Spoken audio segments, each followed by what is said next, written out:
Merong balita, mga kababayan, na si Pacquiao ay mukhang lilipat na or ilalaglag na niya ang bagong Bakit Pacquiao?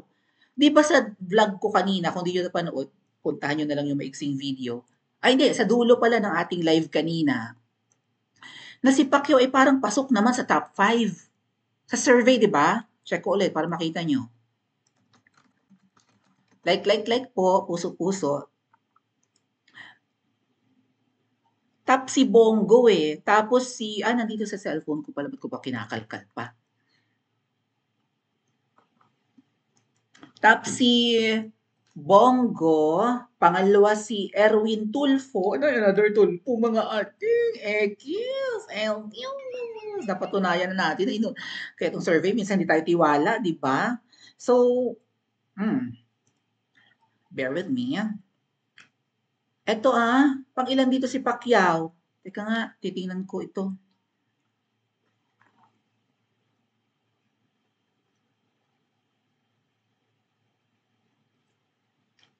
So, pang-apat hindi ko alam kung sino yung third place eh. Pang-apat si Tito Sen, panlima si Pia Cayetano, tie sila ni Bong Revilla, si Lacson panglima rin, si Willie Revilla may panlima. Oh, si Ben Tulfo na, parang hindi makilala itong Ben Tulfo na ito. Ito yung parang sinapok ni, diba, ni Claudine at ni Raymart. Ito ba yon? Iba yon? Iba? Iba ba? Or ito? Ay, si Ramon Tulfo yung nasapok! Si Ramon Tulfo yung nakasapukan sa, di ba, nakasapakan ni Claudine at Raymart sa sa, right? Raffy Tulfo yung senador ngayon, Erwin Tulfo yung kongresista, and I don't know kung anong ginagawa niya sa buhay, pero naging appointee yata ni AWM, di naman tumagal. Erwin Tulfo yung angas-angasan, tapos si Ben Tulfo yung yung parang, yung lagi naka-shades. English, the accent is really American. Ganun yun, tama ba? Si Ramon Tulfo naman yung may bangas, di ba, nung araw. Okay, Mon Tulfo, correct. Thank you, Channel 167. Okay. Ben Tulfo, panlima rin, marami silang nagkakatay, no? Or tie. Si Binay, panlima rin. Si Lito Lapid, pang-anim. Si Pacquiao, pang-walo. Okay. Nasa 8th place si Pacquiao. Konting kembot na lang, malalaglag na yan sa 12. Anyway, so may article po na pinost ang politiko regional kuning-kuning. Oo. MindanaoPolitico.com.ph. Okay, got it. Ito.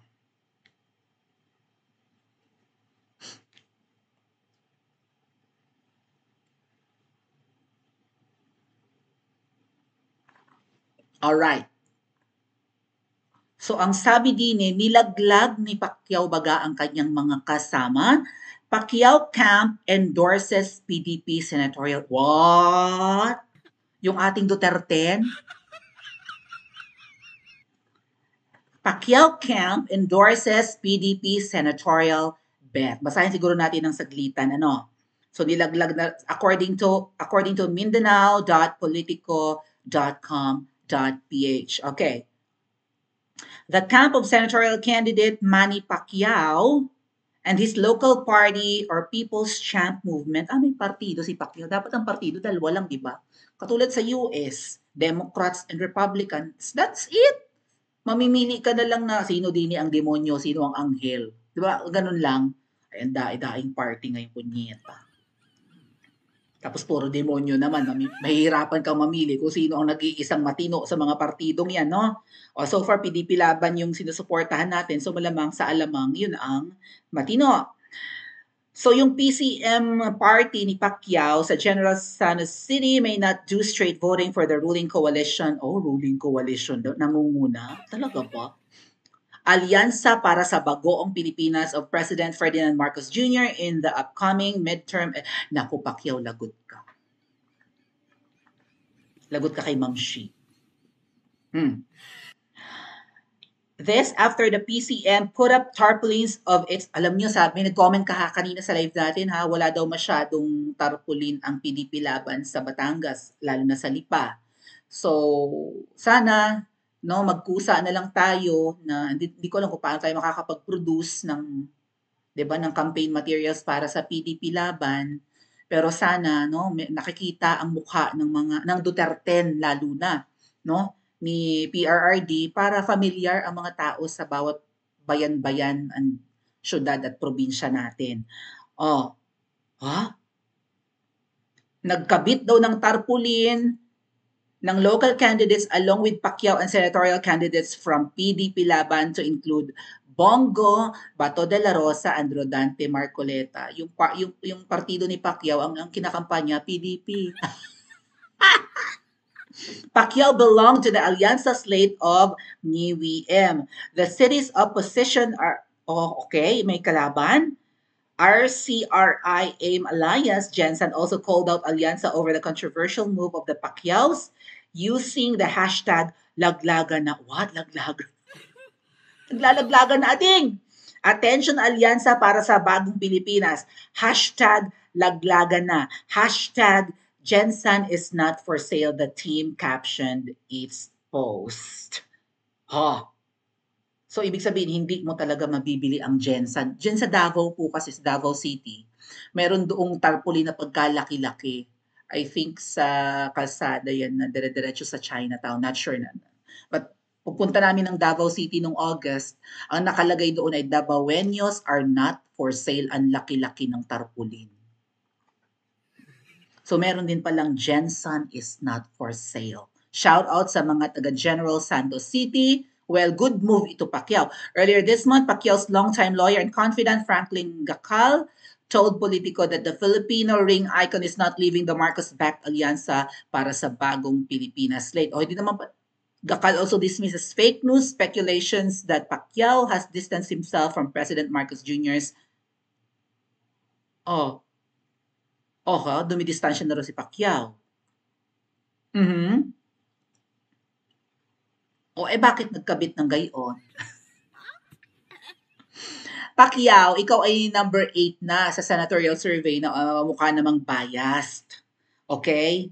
Pero kung gusto mong makasiguro, malamang ang side talaga namin, ang Duterte camp talaga ang pwede mo nga namang takbuhan. Kasi nagtatalunan na yung mga candidates nyo. 'Di ba? Katulad niyan, si Amy Mangga, nakuha ni VP Sara. Ang galing mamingwit ni VP Sara. Nayanig ang alkansya. And then Camille Villar, nasa camp na rin namin, di ba? Or, di ba?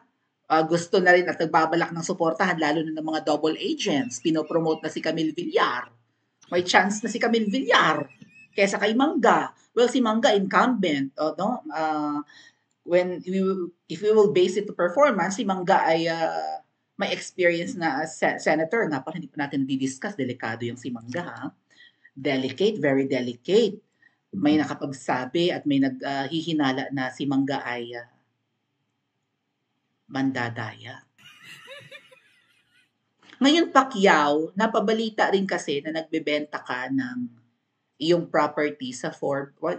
Was it in Forbes Park? But in a first class subdivision there in Manila. Nagbebenta ka raw ng bahay mo that was worth 2 billion and then binibenta mo ng 1B para madaling mabenta or mabili. For sure, may gagrab niya. Investment yan eh. 'Di ba? Yung bahay, pwedeng bumaba pwedeng mag-depreciate yung value, pero yung lupa, tumataas ang halaga. Ang lupa parang ginto, mas stable pa nga ang value ng lupa. I mean, 'di ba? Hindi magpa-plummet, hindi babagsak, tumataas ang value ng lupa habang tumatagal. So, ba't palugi ang pagbenta mo? Ngayon ang hinala ng iba, baka kailangan mo na talaga ng dagdag na pondo para sa pangangampanya dahil hindi naman kayo siguro malamang sa alamang hindi kayo tinutulungan ni Marcos Jr. kahit na nasa lineup na kayo ay kilalang kuripot yan, dupang yang mag-asawang yan. So, dudukot kayo, no? Bukod sa siguro no. Kasi maraming pwedeng maging donor si Pacquiao eh.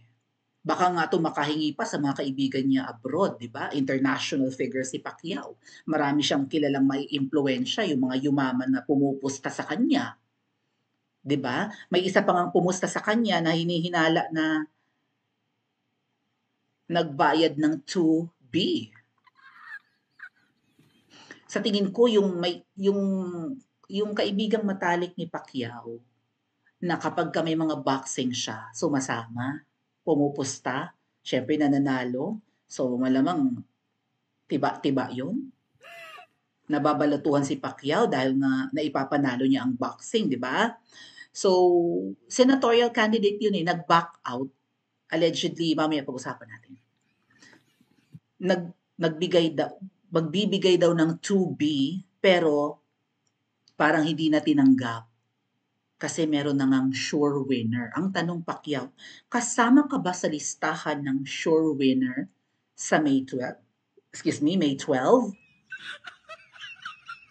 At kung hindi ka sure na mananalo, yung pagbebentahan mo ba ng bahay mo ay gagastusin mo sa pangangampanya, sa pagbili ng mga campaign materials, sa gastos sa logistics, o ibibigay mo sa makapangyarihang nilalang na may control ngayon sa elections?